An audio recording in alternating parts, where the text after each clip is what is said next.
मित्रों, दुनिया के प्रत्येक मनुष्य की यही सोच है कि जो मनुष्य पुण्य कर्म करते हैं सिर्फ उन लोगों को ही स्वर्ग की प्राप्ति होती है तथा पापी नीच क्रूर लोगों को नरक में जाना पड़ता है। मित्रों, यहाँ पर आप गलत हैं। वह कैसे? मैं आपको एक कथा के माध्यम से समझाती हूँ कि स्वर्ग में जाने का असली हकदार कौन होता है और वह कौन से कर्म हैं जिन्हें करने मात्र से प्रत्येक मनुष्य के सारे कष्ट और पाप नष्ट हो जाते हैं। मित्रों, एक बार की बात है, धरती लोक पर 3 मनुष्य और एक औरत मतलब 4 लोगों की मृत्यु एक ही साथ हो जाती है।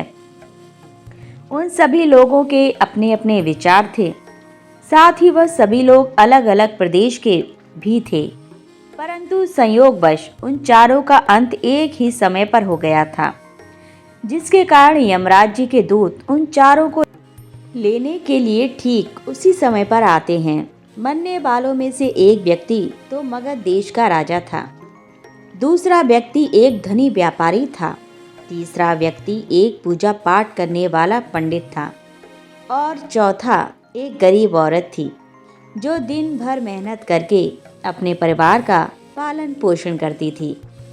यमराज के दूत इन चारों के पास आए तो चारों की आत्माओं को लेकर यमराज के दूत मृत्यु के देवता धर्मराज की सभा में आकाश मार्ग से लेकर जा रहे थे।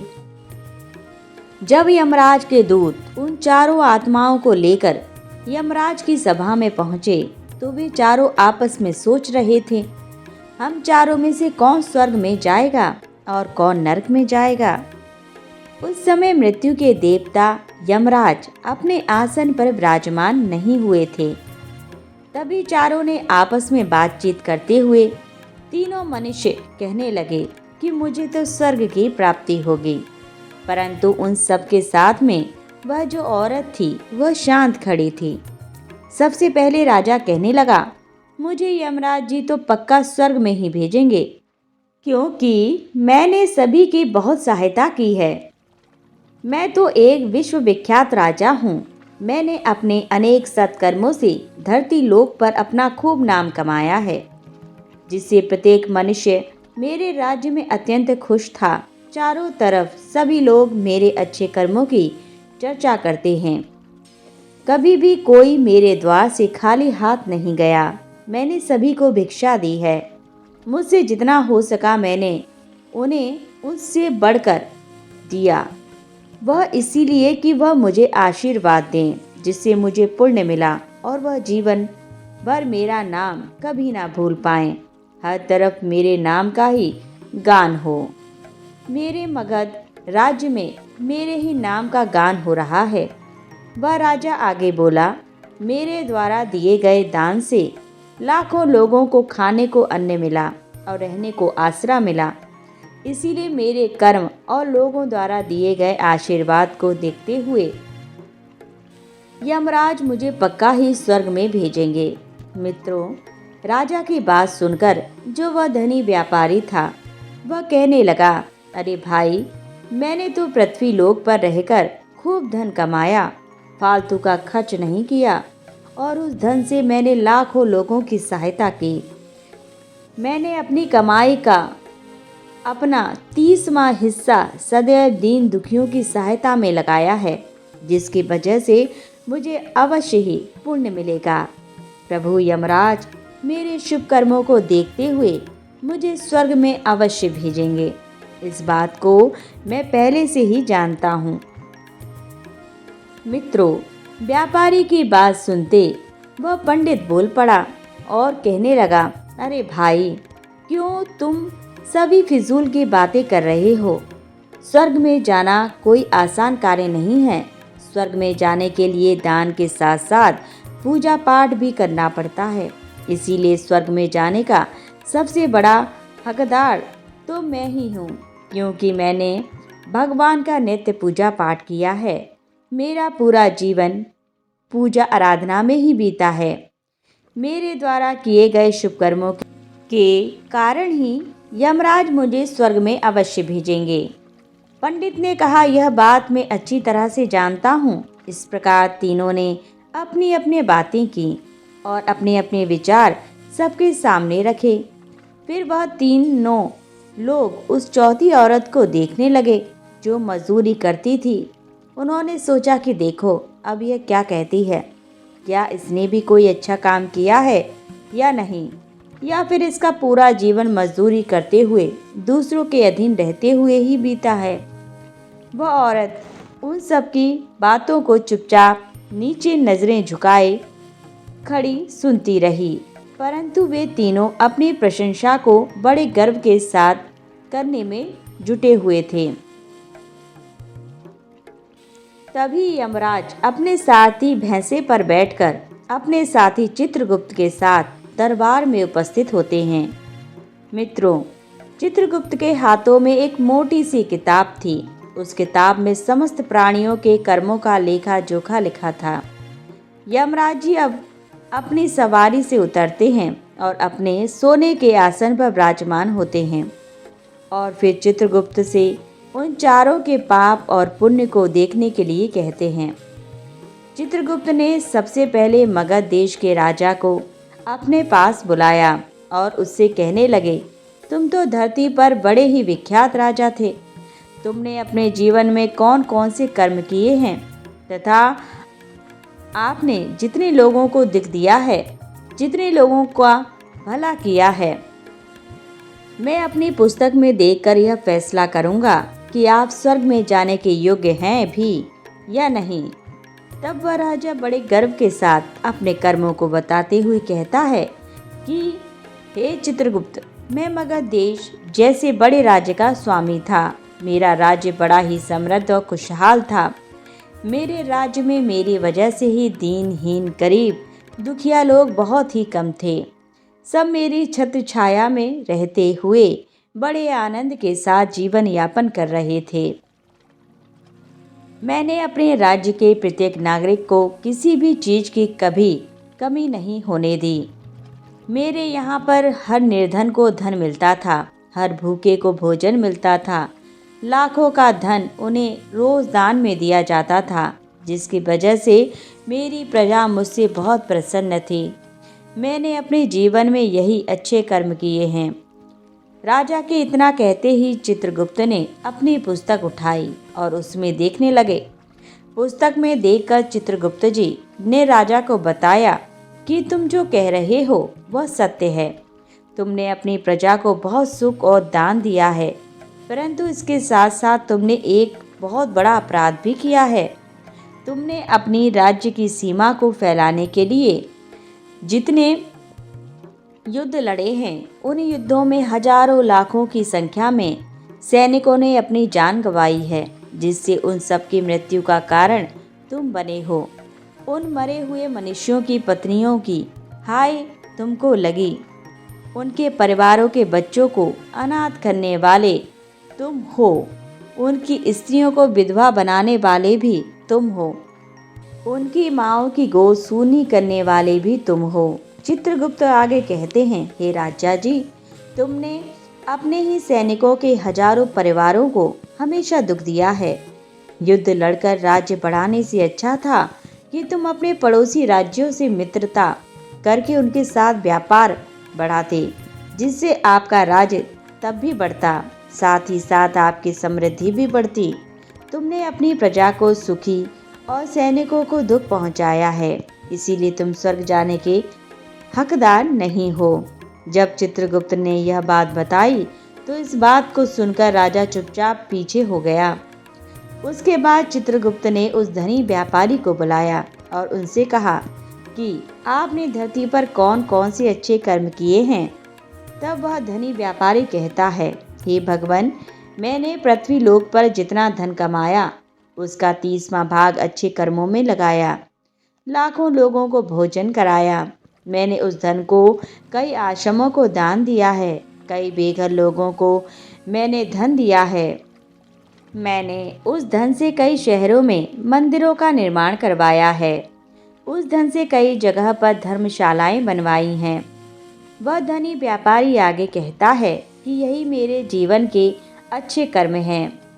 व्यापारी की बात सुनने के बाद चित्रगुप्त जी ने पुनः अपनी पुस्तक खोली जिसमें देखने के बाद चित्रगुप्त ने उस धनी आदमी से कहा कि देखो, तुमने जो जो कहा वह सत्य है, परंतु तुमने धरती पर जो दान धर्म किया है उससे तुम्हारे पुण्य नहीं बढ़े, परंतु तुम्हारा पाप यह है कि तुमने धरती पर जो दान धर्म किया है उस पैसों को कमाने के लिए तुमने बहुत झूठ बोला है। तुमने हद से ज़्यादा ठगी की है। तुमने कई चीज़ों में मिलावट करके बेचा है। नकली वस्तुओं को असली के दाम में बेचा है। कितने व्यापारियों को तुम धंधा चौपट करवा कर उनको रास्ते से हटाया है। तुम्हारे इन कर्मों से अनजाने में कितने लोग बीमार होकर मारे गए हैं। चित्रगुप्त आगे कहते हैं, न जाने कितनों ने तुम्हारी वजह से आत्महत्या कर ली, कितनों की मेहनत का पैसा तुम्हारे पास चला आया। उन सब लोगों की बददुआ तुमको लगी है। तुम्हारे जो पाप कर्म थे, वह तुमने जो कुछ भी अच्छा काम किया उसकी वजह से तुम्हारे पुण्य शून्य हो गए। यही कारण है कि तुम्हारा कोई पुण्य कर्म न होने के कारण तुम स्वर्ग में जाने के योग्य नहीं हो। चित्रगुप्त की बात सुनकर वह धनी व्यापारी बड़ा उदास मन से पीछे हो गया। उसके बाद चित्रगुप्त जी ने पंडित जी को आगे बुलाया और उनसे कहने लगे, तुमने अपने जीवन में कौन से अच्छे कर्म किए हैं? तब उस पंडित ने कहा, हे भगवान, मेरा पुण्य यह है कि मैंने लाखों शिष्यों को ज्ञान दिया है, हजारों यज्ञों का अनुष्ठान कराया है, लाखों मनुष्यों के घरों में पूजा पाठ कराया है। मैंने अपना दिन रात ईश्वर की आराधना में समर्पित कर दिया था। मैंने अपनी बुद्धि के चलते हजारों कन्याओं का विवाह कराया, लाखों लोगों की आत्माओं की शांति के लिए पिंडदान श्राद्ध कराया है। मैंने अनगिनत लोगों का मार्गदर्शन किया है। पंडित कहता है, इससे ज़्यादा शुभ कर्म और कौन सा हो सकता है? इसके तुरंत बाद चित्रगुप्त जी ने अपनी पुस्तक में देखकर उस पंडित से कहा कि पंडित जी, आपका कहना सत्य है। आपने वास्तव में हजारों लोगों को ध्यान दिया है, लेकिन आपसे गलती हुई है। आपने स्वयं कभी भी उस ज्ञान पर अमल नहीं किया। आपने सैकड़ों यज्ञ पूजा अनुष्ठान कराए, परंतु आपने उन सबको कभी निस्वार्थ भाव से नहीं किया। तो हमेशा से धन के लालची रहे हो, इसीलिए तुम स्वर्ग में जाने के योग्य नहीं हो। अब वह पंडित भी उदास होकर पीछे हो गए। अब बची अकेली औरत। अब वह मजदूरी करने वाली औरत यह देखकर बड़ी हैरान थी। मित्रों, वह अपने मन में सोचने लगी कि अब तक वह जिनको इतना महान समझ रही थी, उनमें से कोई भी स्वर्ग के योग्य नहीं है, तो मैं कैसे स्वर्ग में जा सकती हूँ? मुझे तो स्वर्ग की कल्पना भी नहीं करनी चाहिए, क्योंकि ना तो मैंने कभी पूजा पाठ किया है और ना ही मैं दान करने लायक थी। इसका मतलब मैंने तो कभी कोई शुभ काम किया ही नहीं। मैं तो मेहनत मजदूरी करके सारे जीवन अपने परिवार का भरण पोषण करती रही। पति के मरने के बाद मेरे पुत्र और पुत्री के साथ मैंने अपनी सास की सेवा की है। वह औरत यह सब बातें सोच ही रही थी कि इतने में ही चित्रगुप्त ने उसे भी आने को कहा। जैसे ही वह औरत चित्रगुप्त के पास गई तो उसने पहले ही कह दिया कि हे भगवान, मैंने धरती पर एक गरीब दुखिया के घर में जन्म लिया था। दान हवन पूजा पाठ करने के लायक ही नहीं थी, तो मैं शुभ कर्म कहाँ से करती? मैं तो अपने परिवार का पालन पोषण बड़ी मुश्किल से कर पाती थी। मैं जानती हूँ भगवान कि मैं स्वर्ग में जाने के योग्य नहीं हूँ। मैंने धरती पर भी नर्क भोगा है और आगे भी नर्क में ही जाने की मेरी हैसियत है। वह औरत आगे कहती है, किंतु हे प्रभु, मेरी एक इच्छा है। मैं स्वर्ग में तो नहीं जा पाऊंगी, लेकिन मैं एक बार स्वर्ग को अपनी आंखों से देखना चाहती हूँ। इससे अधिक मेरी कोई इच्छा नहीं है, क्योंकि मैंने ऐसा कोई काम नहीं किया है जो मुझे स्वर्ग में पहुँचा दे। क्योंकि मेरे पास इतना समय नहीं बचता था कि मैं लोगों की सेवा कर सकती। मैं अपनी सास की सेवा में परिपक्व थी।